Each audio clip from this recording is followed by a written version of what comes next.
So on the drive, start at the plus 5 yard mark, but first the spin. 6 top spin, 1 left spin to be more adapted towards a puck 5 and 6 as well. We don't really need much else, because here it's all about getting a consistent drive down the fairway.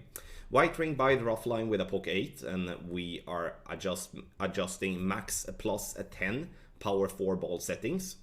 Even if we go into overpower, we shall not use any overpower for a puck 6, 7 and 8. If you do play with Apocalypse level 5, we do recommend to use teeth overpower, which is where you have the bottom of the ball just barely covering the bottom teeth.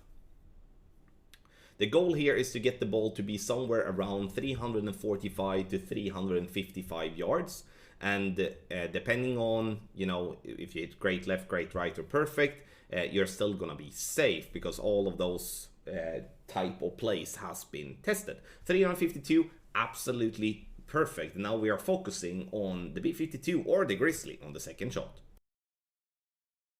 Second shot is going to be difficult. We're going to use the your turn plus yardage, which is plus 8, as you can see there on the video. So we remember that. 1 top spin, 1 right spin. Ball guideline to go 1 green square through the hole. Very important that you're not too far or too short, because that will all affect the outcome if you do hit perfect. Now you can see in this angle, this is going to be called the headwind angle in the guide, and then we're going to have to add adjustment, or we're going to have to use a curl. So we're going to have the plus 3 your turn as base, which is going to be 86% slider plus 65% elevation, power 4 ball settings.